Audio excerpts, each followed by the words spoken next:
He only wanted a place to sleep, but three Apache widows had an idea of making him their husband. Before we dive into the story, don't forget to like the video and tell us in the comments where you're watching from. The land was dry, cut with ridges and gullies, and Malcolm Ward walked it as if he had no choice left. His horse had gone lame 3 days back, and he had left it tied in a shallow arroyo where there was a little grass and no hope. He had carried the saddle a mile before dropping it too heavy for the leg that dragged behind him, the old wound from the war still stiff and sharp when the weather turned cold. Now he walked with nothing but his coat, revolver, and canteen. The canteen was empty. His jaw was dry as sand. He was 39 years old, a man cut down by grief more than age, and each step pressed his memories back into him. 10 years earlier, he had scouted for the cavalry, hard miles through Apache country, carrying orders, mapping passes, and watching men die. 3 years ago, fever took his wife and his boy before he could even fetch a doctor. He had buried them with his own hands in the hard winter ground. Since then, he had not stayed anywhere long. He drifted west because there was nothing left east, and the only thing that kept him moving was habit. He told himself survival was his only mission now. Survival, nothing more. The sun dropped behind the cliffs, and the air turned sharp and thin. He stopped once on the ridge, pulling his coat tight, scanning the hollow below. At first he thought he saw nothing, then the faint orange of fire cut through the shadow. His body tensed. Fire could mean raiders, drifters, soldiers, anyone. But the cold pressed his bones, and the hunger in his stomach gave him no choice. If it was danger, he would face it. If it was food and heat, he would take what little he was given. He moved down the slope slow, boots sliding on loose grit, hand close to the revolver, but not drawing. His heart beat hard, the old familiar edge of fear tightening his chest. He thought of turning back, but where would he go? Into the dark alone, with nothing? The fire sat at the back of a narrow canyon, flames bouncing shadows against rock. 3 figures crouched near it. Not men, women. Apache. Their long black hair caught the light, braided with beads, feathers, bits of bone, and shell. They wore deerskin dresses, worn thin and patched. One neckline torn too low, another skirt cut short from wear, beadwork still clinging to seams though the leather showed years of hard use. They turned their heads when he came into sight. His boots ground on the dirt. He raised one hand, palm open. His throat burned when he spoke. "I don't want trouble, just a place to sleep." The one in front was strong-hipped, her chest framed by the low cut of her dress. She leaned forward into the firelight, eyes steady, not afraid. The one beside her was younger, slender, gripping a knife with both hands though her fingers shook. The third, with the heavy braid trailing across her shoulder, kept her gaze lowered, her lips pressed tight, but he could see the faint trace of fear mixed with something softer. They spoke among themselves in Apache, fast words he understood pieces of from his cavalry years, fragments about man, alone, danger. He waited, his body stiff, hand never leaving his sidearm. The bold one turned her head back to him, her face unreadable. "You stay. By fire. No closer." He lowered himself onto the dirt at the edge of the heat. The warmth crawled into his bones, a shock after the freezing wind. He fought the urge to lean forward, to ask for food, for more. Hunger cut deep, but pride sat deeper. He had been raised not to beg, not even when fever tore his family apart. The scent of roasted rabbit drifted strong. His mouth watered. He kept his eyes fixed on the dirt between his boots until the woman with the braid pushed a small clay cup toward him. Water. He lifted it with both hands, drank slow. It tasted of earth, but it cut the dryness in his throat. He set it down and nodded once. "Thank you." They ate in silence. The fire popped, and the canyon wind carried the smell of smoke up into the dark. He caught himself looking when one leaned forward to turn the meat, the torn seam of her dress falling open just enough to show bronze skin glistening in firelight. He pulled his eyes away fast, jaw tight. He thought of men in his unit years back who took when they wanted, who laughed while women cried. He would not be that man. He would not even let the thought grow. Time stretched. The youngest shifted, eyes darting to him, then down to her legs bare beneath the frayed hem. The bold one kept her gaze steady, never wavering. The one with the braid sat quiet, watching him from time to time, as if measuring not just his body but the way he carried himself. When the fire burned down to coals, they spread their bedding. Quilts of hide and cloth laid close together. He stayed apart, curling near the rocks, coat pulled tight against the cold. His body ached, his knee throbbing, his belly empty, but warmth touched him enough to make sleep possible. He lay awake longer than he meant. He heard them whisper, the soft rise of their language blending with the hiss of wind above. He caught the faint sound of a woman's sob, hushed quick under cloth. His chest tightened. He thought of nights when his wife coughed so hard the bed shook, his boy crying in the next room, and his helplessness sitting like lead in his gut.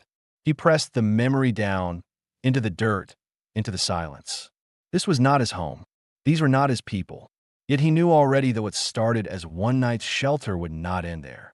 He had asked only for a place to sleep. But the fire, the food, the eyes measuring him, it meant something else was beginning, whether he wanted it or not. The cold wind carried through the canyon at dawn, and it was the kind that cut into the skin before a man had time to rise from the ground. Malcolm opened his eyes to the thin gray light creeping down the rock walls and the faint sound of movement near the fire.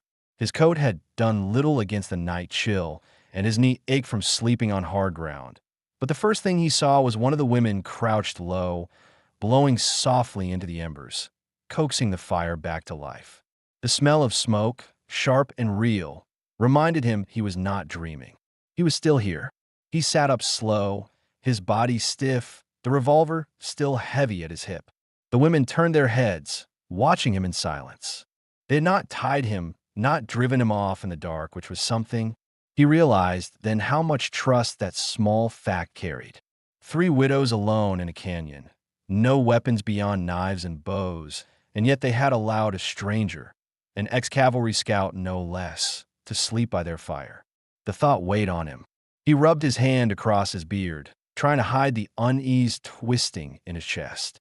The youngest, the one with the shorter skirt that showed the bare line of her legs, stood by the canyon wall breaking sticks for kindling. She did not look at him long, but her glances came quick, uncertain, as though she wanted to speak but didn't dare. The boldest of them, curvy and strong in her stance, was already dressing the rabbit bones left from the night before, scraping them clean to use for tools or needles. She looked at him openly, her eyes steady, testing whether he would flinch or look away. He held her gaze for a moment before dropping it, the memory of his own unit riding through Apache villages flashing quick across his mind, women with the same dark eyes forced to watch as everything was taken. He had not joined in then, but he had stood by, and that shame never loosened its grip. The third, the gentle one with the braid heavy with feathers, set a small clay pot over the fire with water and dried beans. She worked quiet, not meeting his eyes, yet he felt her attention circle him all the same. His stomach growled loud enough for them all to hear. He had eaten nothing in 2 days. The bold one let a half-smile flicker on her lips, not mocking but knowing. "You hungry?" she said in broken English, the words thick with accent but clear enough. He hesitated. Pride still pressed at him, but he was long past the point of refusing. "Yes," he said. His voice was flat but honest. She motioned for him to come closer to the fire. He rose slow, cautious of their eyes, and lowered himself near them. The warmth spread through his hands as he held them out, watching the pot as steam began to rise. The youngest stole another glance at him, her dark eyes darting down to his boots, to the way the leather was cracked and patched with rawhide. She must have seen that he was no rich man, no threat to take anything from them. As the beans boiled, Malcolm spoke, the words forced out slow. "My name is Malcolm Ward, cavalry scout. Once, not now." He let that sit, his tone heavy enough to carry his meaning, that he had been part of the war against their people, but he no longer wore the uniform. The women exchanged looks. The bold one tilted her head, eyes narrowing. "Scout," she repeated. "You kill." The question sat between them like a blade. His chest tightened. He could have lied, but there was no point. Yes, he said. Then, after a pause, he added, but I bury too. My wife, my boy. Fever. His voice dropped, the words hard to shape. 3 years passed. The gentle one with the braid finally looked at him, her eyes softening just enough to show she understood loss. She stirred the beans and let the silence settle. The youngest stepped closer then, setting down her bundle of sticks. She spoke in Apache to the others, her voice quick and uncertain, before turning to him. Why you here? She asked. Her English was halting, but her curiosity was sharper than her fear. He thought about it, searching for truth. No place else, he admitted. Horse gone, provisions gone, nowhere to go. The bold one gave a short nod, as if that answer made sense to her. You work, she said. Stay maybe. He felt the weight of those words. Stay. It was not a promise, not even an offer yet, but it was the first hint that he might not be chased from the canyon after all. They ate together in silence, dipping strips of dried bread into the pot of beans. The food was plain, but it filled the hollow in his gut. He noticed the way the youngest pushed her share toward him, just slightly, pretending not to, but giving him a little more. He caught her eyes when she did it and gave the smallest nod of thanks. She looked down, her cheeks warming. After the meal, the bold one, Asha, he learned when the youngest spoke her name, stood and handed him an old axe with a handle patched by rawhide. She pointed toward the edge of the canyon where Fallenwood lay. You cut. Wood for night. You pay for fire. It was a test, he knew, to see if he was willing to earn his place, to work instead of taking. He pushed himself up, his knee aching as he straightened, but he took the axe without complaint. He walked slow toward the pile of deadwood, aware of their eyes on his back. Each swing of the axe sent pain shooting up his leg, but he kept at it, sweat breaking across his face even in the cold morning air. The sound of wood splitting echoed through the canyon, steady and sure. When he carried the first armful back, their expressions had shifted. Asha nodded, satisfied. The youngest, Nomi, watched him openly now, her gaze fixed on his arms and shoulders as he worked. The gentle one, Naeli, stirred the pot again, her lips pressed together, but her eyes softer. Malcolm dropped the wood by the fire and sat down heavy, breathing hard. He caught himself almost smiling. Almost. It had been a long time since anyone had watched him as if what he did mattered. The morning passed like that. Him cutting, them working near the fire, glances traded, silences shared. By noon the canyon air had warmed, and he felt less like a ghost drifting through the land and more like a man among others. He had not planned to stay beyond the night, but now the thought pressed at him. Maybe one more night. Maybe more. And though he would not admit it out loud, the sound of their voices, the sight of their hands working beside his, the simple weight of being seen, it stirred something he thought had been buried with his wife and boy, something he had sworn never to feel again. By midday, the canyon warmed under a pale sun, the chill easing just enough for the women to hang their quilts and skins over a line strung between rocks. Malcolm sat for a while against the wall, his legs stretched out, the ache in his knees sharp from swinging the axe all morning. He let himself rest, but not too long, aware that if he looked lazy, it could undo the fragile balance that had formed. He had been given food and water, and in return he had worked. That was fair. What was not yet clear was whether they meant to let him stay past another night. The youngest, Nomi, busied herself near the stream that cut along the edge of the canyon. She crouched with a clay jar, filling it carefully, glancing back now and then to see if he was watching. She had spoken little, only a few words in broken English, but curiosity kept her close to him. Her eyes lingered longer than the night before, and Malcolm felt the weight of it. She was young, maybe too young to be carrying the grief that marked her, but the frontier did not leave time for innocence. He noticed her legs again, bare beneath the frayed hem of her dress, skin bronzed and smooth from the sun. He turned his head away quickly, guilt pressing against his chest, the memory of his wife reminding him of the line he would not cross. Asha, the bold one, came near with another bundle of sticks for him to split. She did not soften her stare. She stood straight, her curvy figure framed by the beadwork that still clung to the leather at her chest. You strong, she said flatly, her accent heavy. Then she looked down at his leg. but hurt. Malcolm gripped the axe tighter. "It'll hold," he muttered. He did not like to show weakness. Not before soldiers, not before strangers, not before women who had reason to doubt him. She studied him a moment longer, then gave a small shrug, as if his stubbornness was something she expected. Still, she watched him cut, and he could feel her eyes not just measuring but provoking, daring him to falter. He understood the test. She wanted to know what kind of man he was, not just strong but steady. Naeli, the quiet one with the braid heavy with feathers, spent the morning preparing dried corn and herbs, her hands quick and practiced. When she finally spoke to him, her English was clearer than the others. "You say wife child gone." Malcolm's throat tightened. He had not meant to repeat that story, but she looked at him as though she had earned the right to hear it. "Fever," he said low. "Took them in winter. I buried them myself. After that, nothing kept me anywhere." Her dark eyes softened, and for the first time he felt not suspicion from her, but empathy. She knew loss.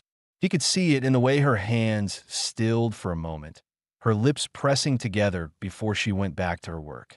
The hours stretched, and the canyon filled with the sounds of survival, with splitting, water pouring, food simmering. Malcolm worked until sweat soaked his shirt, until his arms ached. Each time he carried wood back to the fire, the women looked at him a little differently. The suspicion had not vanished, but it was changing. He was no longer just a stranger. As the sun sank, casting long shadows across the canyon floor, he realized something had shifted inside him too. He felt less like a drifter passing through and more like a man being measured for a place. The thought unsettled him. He had sworn never to bind himself again. But here, with three women who had every reason to cast him out yet hadn't, the idea of staying no longer felt impossible. When the pot of stew was ready that evening, they all sat close to the fire. The smell of meat and herbs cut through the chill. Asha passed him a wooden bowl, her fingers brushing his hand just slightly longer than needed. He looked up, meeting her eyes, and for a moment neither of them looked away. The contact was brief but charged. He knew she had done it on purpose. Nomi sat across from him, legs folded under her, watching every move he made.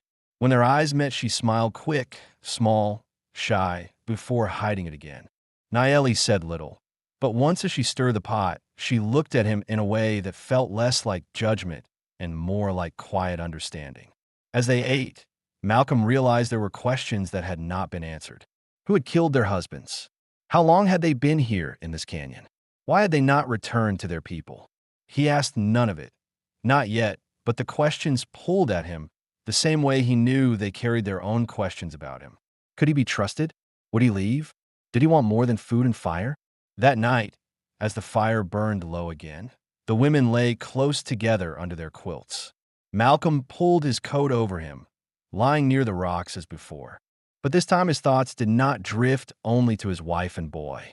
They circled around the three widows, their faces in the firelight, their eyes holding more than fear. For the first time in years, he felt the faintest pull of something he had buried long ago, longing not just for warmth but for belonging. He stared into the embers until his eyes blurred, knowing the question of why he was still here would demand an answer soon.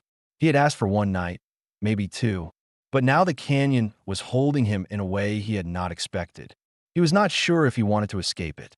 The next morning began with the sound of crows overhead and the smell of wood smoke still hanging in the hollow. Malcolm woke to find Asha already awake, kneeling by the fire pit, her hands quick as she ground dried corn between two flat stones. The steady scrape carried through the canyon. She looked at him once, her eyes sharp, then went back to her work. Nomi was by the stream again, crouched low as she washed a bundle of clothes in the cold water, her skirt hiked up above her knees. Naeli moved slow, carefully braiding her long hair with feathers and beads, the movement deliberate, as though keeping ritual alive even here. Malcolm sat up, pulling his coat tight, the stiffness in his leg worse in the cold. He watched them quietly, but the question that had pressed at him the night before would not ease.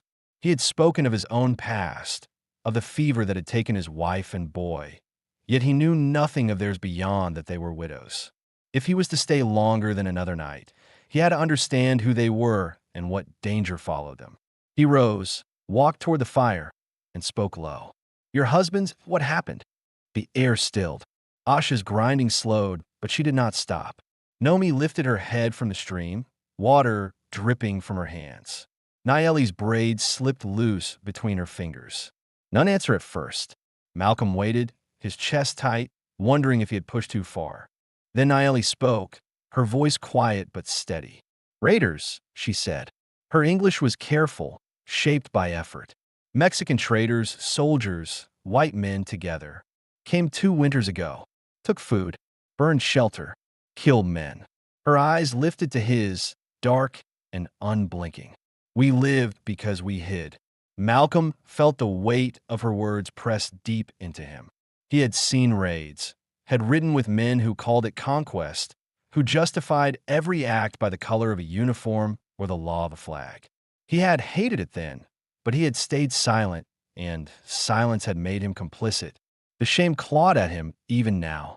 He nodded once, unable to form more than a single word. "I'm sorry." Asha's grinding stopped. She looked up at him, her mouth set firm. "Sorry, no, bring them back." She pushed the ground corn into a bowl. "But you cut wood. You work. That matters now." Her tone was not cruel, only factual, but it cut sharp. Nomi rose from the stream, carrying the wet clothes, her eyes flicking between them. "We stay here because no one find," she said, her voice softer than Asha's, her English more broken. "No tribe, no men, no soldiers. Alone." She set the clothes over the line and glanced at Malcolm again, her look uncertain but holding a question. Would he leave them too, once he had his strength back? He let the silence stretch before answering. "I've nowhere to go," he said. "I don't take from you. I work. I earn my keep. That's all I can offer." Asha gave a short laugh, dry and sharp. "Men always say words. We see if you stay." The morning passed with more work. Malcolm carried water from the stream, his limp slowing him but not stopping him. Asha mended a bowstring, her strong fingers quick and precise. Nomi hummed softly as she washed, her voice thin but sweet. Nayeli mixed herbs into the stew pot, the smell carrying warm through the canyon. At one point, when Malcolm bent to lift a bucket, his knee gave out and he nearly dropped it. Asha was there in an instant, steadying him with a firm hand on his arm. For a moment, he felt the press of her body close to his, the curve of her chest brushing his shoulder. Heat rose in his face, and he pulled back quick, muttering, "I can manage." She smirked faintly, as if she had expected the reaction, but said nothing more. Later, when the sun dipped low and the canyon shadows grew long, Malcolm sat with them by the fire. They shared the stew in silence, and he caught the way Nayeli's hand lingered when she passed him the bowl, her eyes not shying away this time. Nomi sat close, her shoulder brushing his once, then again, not by accident. He did not move away. That night, when they lay down, the unspoken questions still burned. Why had they chosen to remain together instead of seeking their people? Did they truly want him here, or were they only using his strength until they decided otherwise? The answers did not come, but the looks they gave him told enough, that he was no longer just a stranger by their fire. He was becoming something else, even if none of them had spoken it aloud. He lay awake long after their breathing slowed, his eyes on the faint glow of the embers. For the first time in years, he felt the pull of choice. He had lived as a drifter because it was easier than facing what he had lost. Now 3 women scarred by their own grief had allowed him inside their circle, testing him with work, with silence, with glances that carried weight. The thought unsettled him, but it also steadied something inside him. He had wanted only a place to sleep. What he was finding was more than shelter, and he knew it could not remain simple for long. The canyon morning came cold and sharp, the kind that drove smoke low from the fire and made every breath sting. Malcolm was the first to wake this time. He sat with his back against the rocks, listening to the women stir beneath their quilts, and felt a strange steadiness settle in him. He had expected to move on days ago, but each morning brought work that tied him tighter to the hollow. He told himself it was survival, nothing more, but the truth pressed harder. He had nowhere better to go, and he no longer wanted to leave. When Asha rose, her braid falling loose over her shoulder, she handed him the axe without a word. The message was clear: work first, questions later. He nodded and took it, his legs stiff but holding, and walked toward the pile of fallen branches. The rhythm of cutting steadied his thoughts. Each swing reminded him he was still useful, still capable of more than wandering and carrying grief. He caught Nomi watching him from the edge of the stream again, her eyes lingering on the strain of his shoulders and arms. She pretended to look away when he glanced up, but not quick enough to hide the blush on her cheeks. That morning, for the first time, Naeli sat with him while he worked. She brought strips of leather to mend his coat and asked in her soft, halting English, "Your people, why you leave them? Why you walk alone?" He hesitated. No one had asked him so directly. After the fever, there was nothing left, he said, pausing to wipe sweat from his brow.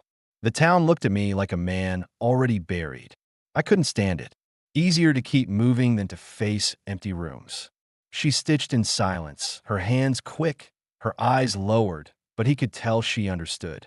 He had seen the same look in her the night before when she spoke of raiders. Loss bound them in a way no words could smooth over. Asha returned from gathering herbs and crouched beside them. She placed a hand on Naeli's shoulder before looking squarely at Malcolm. Man alone dies fast. You know this. He met her eyes, the heat in her stare not only challenge but invitation. Maybe I do, he said. His voice was low, steady, carrying more meaning than he intended. By midday, the quiet rhythm of survival was broken. Malcolm caught movement at the rim of the canyon. His body tensed, his hand going to the revolver. 3 riders passed along the ridge, their outlines clear against the pale sky. Traders, maybe raiders, hard to say from the distance. The women froze, their faces shifting from calm to fear in seconds. Asha muttered quick words in Apache. Nomi clutched Naeli's arm. Malcolm's pulse quickened. His mind went back to the raids he had seen, the villages burned, the soldiers who laughed. He knew if those men saw smoke or movement in this hollow, the women would be taken, or worse. He looked at them, at their wide eyes and tense hands, and made the decision he had avoided for days. "I'll stay close tonight," he said. His tone was sharp, decisive. "If they come down, I'll stand." Asha's eyes narrowed, testing whether he meant it. Naeli's lips parted as though to protest, but she closed them again. Nomi whispered something too soft to catch. The fire popped between them. They spent the afternoon in silence, all listening for hoofbeats that never came. Malcolm carried water, split wood, checked his revolver. Each task felt heavier, as if the canyon itself waited to be tested. That night, the fire burned smaller, hidden under stones to keep the smoke low. They ate quickly, every glance pulling back to the ridge above. When it was time to lie down, the women drew closer together. Malcolm sat awake longer, his back against the wall, revolver on his lap, eyes fixed on the shadows. He thought of the promise he had made in that single sentence, "I'll stand," and knew there was no turning back now. The questions that had pressed at the edges were answered in small ways tonight. Listeners might have wondered why the women chose this hollow, why they did not return to their people, why Malcolm had not already gone. The truth lay plain now. The canyon was their hiding place, the only place they believed they could survive. And Malcolm, broken as he was, had chosen to tie himself to them, not by words of love or promise, but by preparing to fight beside them if danger came. Long after the women slept, Malcolm stayed awake, his hand resting on the revolver, his eyes on the faint glow of the fire. For the first time in years, he was not drifting for himself alone. He was bound here to them by choice.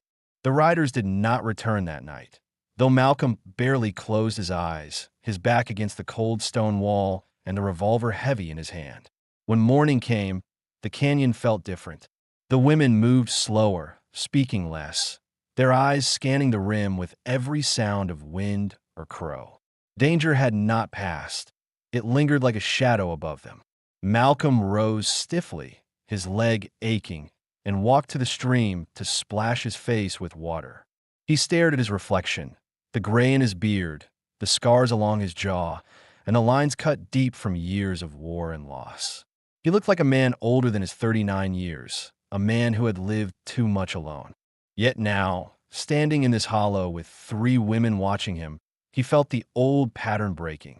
He had told them he would stand if trouble came, and he knew his word had bound him as firmly as any oath. When he returned to the fire, Asha was waiting. Her eyes were sharp, her shoulders squared. "You watch all night," she said, her English clipped but clear. "Why?" He set the revolver down across his lap, meeting her stare. "Because if those riders come back, it won't be you standing alone. I've seen what men like that do." He let the words hang, knowing they carried weight. Nomi looked up from where she was kneeling, cleaning the clay bowls with sand. "You not afraid?" she asked, her voice hesitant but searching. Malcolm thought about that. He remembered battles where men had died screaming, raids where children hid under burning roofs. He remembered burying his wife and child in the frozen ground with his bare hands. Fear was not something he had lost. It was something that never left. "I'm afraid every day," he admitted. "But fear doesn't mean I run." The answer shifted something in their faces. Naeli gave the smallest nod, as if she recognized truth when she heard it. Asha narrowed her eyes, but didn't look away.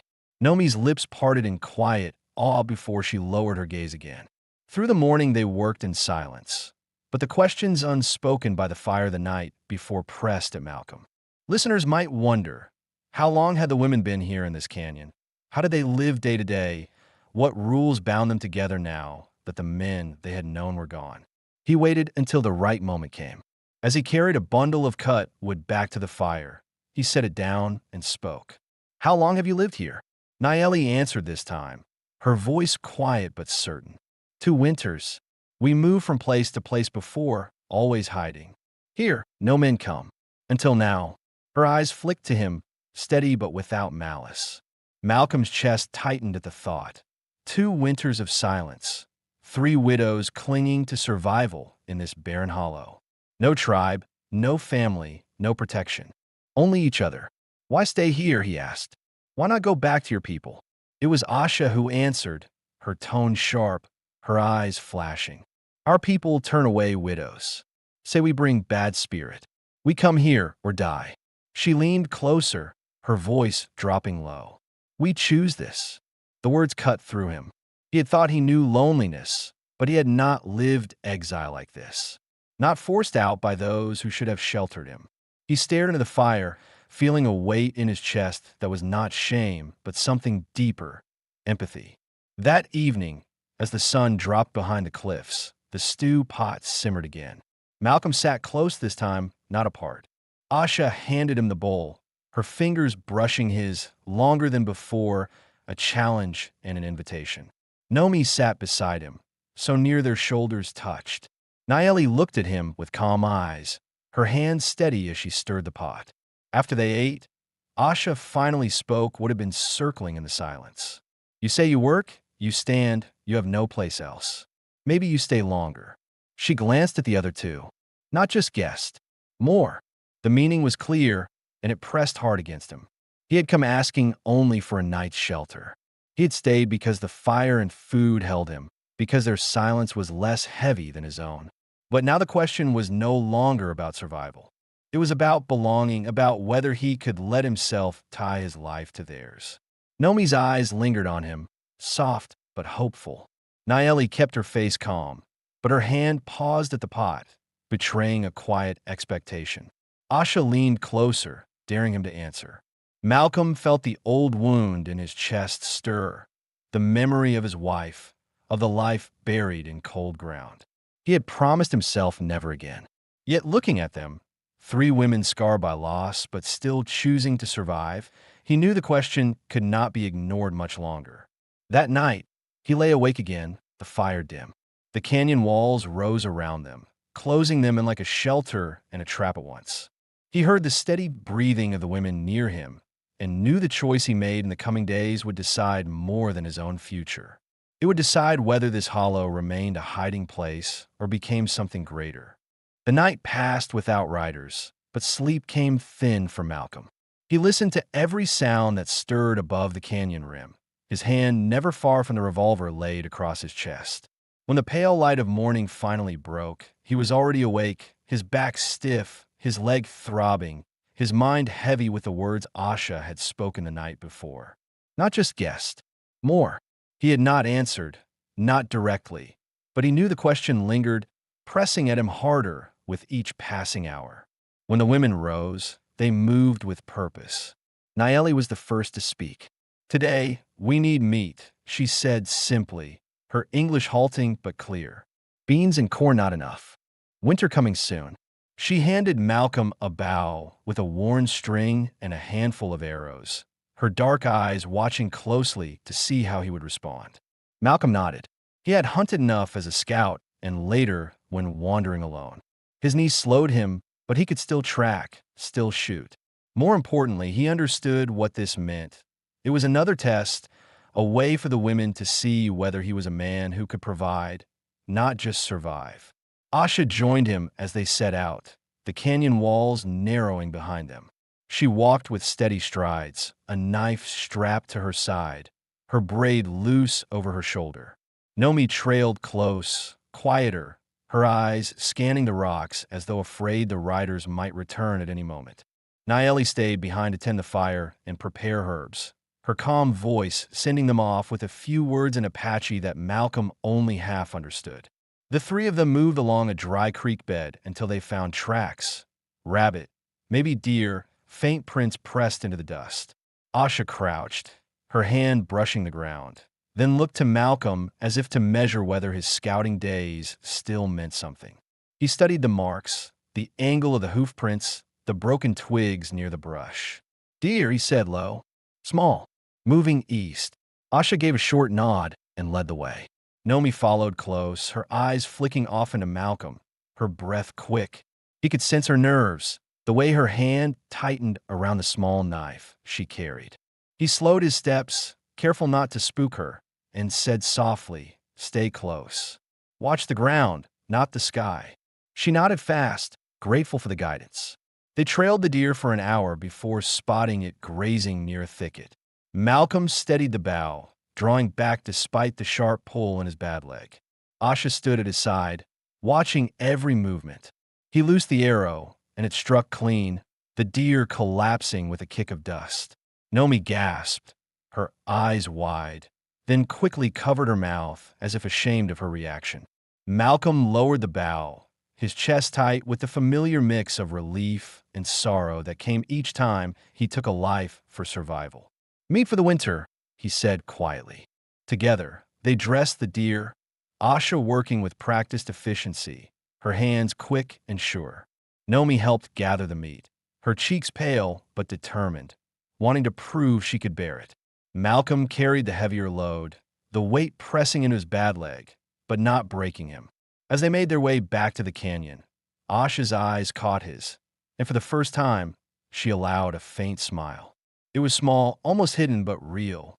Back at the hollow, Nayeli met them with quiet approval. She helped them hang the meat, preserving it with salt and herbs she had gathered. Nomi lingered near Malcolm, her eyes bright with pride. "You hunt good," she said softly. He nodded once, his throat tightening, surprised by the warmth her words stirred in him. That evening, the fire burned brighter. They ate well for the first time in days, the meat rich and filling. The women sat closer to him than before. Asha's hand brushed his arm once, deliberate. Nomi leaned against his shoulder for a moment before pulling back, shy but unashamed. Nayeli's eyes softened as she watched them, her calm presence steadying the air. As they ate, Malcolm realized another question hung in the silence, one the listeners themselves might wonder. What future did these women see for themselves, and what role did they truly want him to play? He had asked why they stayed here, why they had not gone back to their people. But he had not asked what they wanted beyond survival. It was Nayeli who spoke the truth aloud, her voice soft but steady. "We cannot live alone forever. 3 women. No tribe. No men. We need family."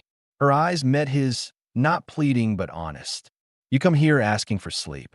Maybe you stay as husband." The words landed heavy, but not unexpected.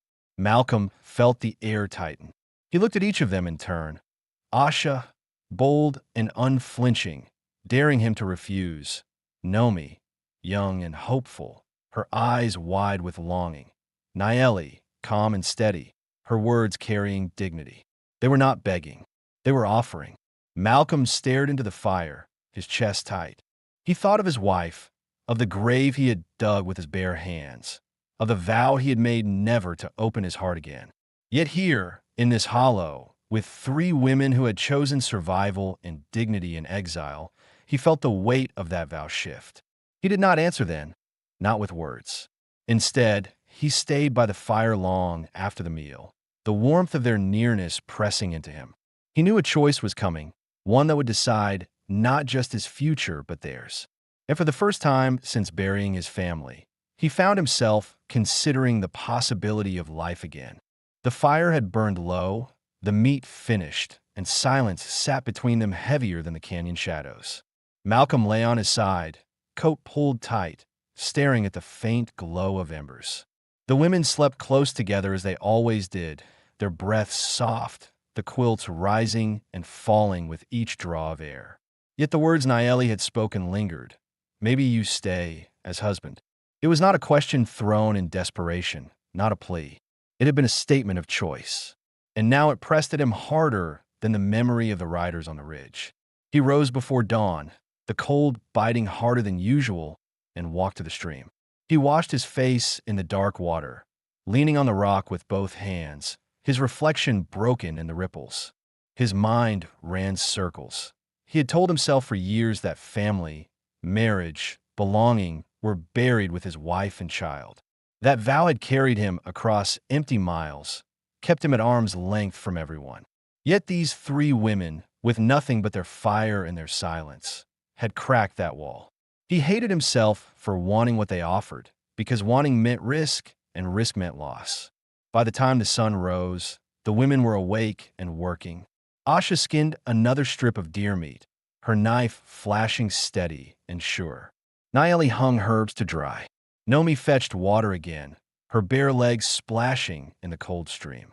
When Malcolm came back, Asha looked up at him with her usual sharp gaze. "You still here?" she said, as if testing him. "I said I'd stay," Malcolm answered.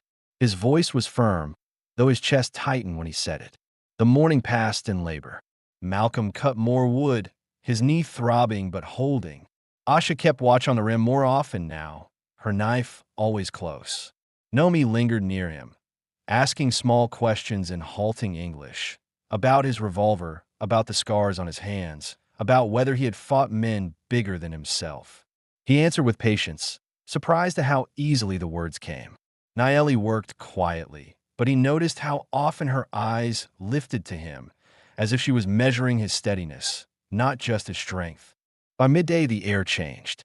The sound of distant hoofbeats drifted faint across the ridge. All of them froze. Malcolm's hand went to his revolver. Asha rose to her feet, her jaw set. The hoofbeats passed without slowing, fading into distance, but the silence afterward was sharper. The canyon no longer felt hidden. That night, they built the fire smaller, stones covering the glow. They sat close, the four of them in a circle, the air charged with tension. Malcolm spoke what they all felt. If riders find this hollow, it won't matter how quiet the fire burns. They'll come. Asha's eyes cut to him. Then you fight. I will, he said without hesitation. Then he added softer, but you should know if I fight, I don't fight for just food or fire. I fight for what's here. For you. His voice broke slightly on the last words, as if he had not meant to say them aloud. Nomi's lips parted, her eyes wide, her breath catching. Naeli looked at him with something close to relief, as though she had been waiting for him to admit it. Asha leaned closer, her boldness sharpened into something more intimate. Then you are already husband, she said quietly. The moment stretched, the fire snapping between them. Malcolm felt the walls inside him shift, the grief he had carried like a shield cracking under the weight of their nearness. He had thought restraint would keep him safe, but now restraint felt like a lie. Nomi reached first, her hand brushing against his where it rested on the dirt. She let it linger, her dark eyes searching his face. Malcolm did not pull away. Naeli shifted closer, her shoulder brushing his, her calm presence steady. Asha's hand rested on his knee, firm, unflinching. The three of them surrounded him, their silence louder than any words. For a long time, he sat frozen, torn between the past and the present, between the grave he had dug years ago and the firelight before him now. Then slowly, as if surrendering to something inevitable, he lifted his hand and placed it gently over Nomi's. She exhaled, her lips parting, her relief plain. He turned his head slightly toward Naeli, their eyes meeting in a gaze that carried both grief and promise. Asha leaned in, bold as ever, her lips brushing his in a first kiss that was not desperate but deliberate, sealing what words had already begun. The fire burned low, but the choice had been made. He was no longer just a wanderer seeking shelter. He was no longer a guest. He was theirs, and they were his, bound not by ceremony or law, but by the act of choosing to stay. Listeners who might have wondered, would he ever open his heart again? Would the women truly accept him not as a guest, but as family? Found their answer here. The question was no longer whether he belonged. It was how they would hold together when danger pressed again. Malcolm sat with them until the fire died, the weight of their hands on his, the warmth of their nearness grounding him in a way he had not thought possible again. For the first time in years, he did not dread the coming dawn. He welcomed it. The night after that kiss carried a silence unlike any Malcolm had known in years. It was not the silence of grief or loneliness, not the emptiness he had carried since burying his family. This was a silence full of breath and closeness, of hands brushing in the dark, of three women lying beside him as though it had always been that way. He had not meant to cross the line, but once he did, there was no turning back. He had chosen them, and they had chosen him. When morning came, the canyon looked the same, the cliffs rising gray, the stream running cold, smoke curling from the fire pit. But the air felt different. Asha rose first, her eyes meeting his, no longer testing but claiming. She handed him the axe without a word, and the look on her face told him plainly, "You are not guests now, you are part of this."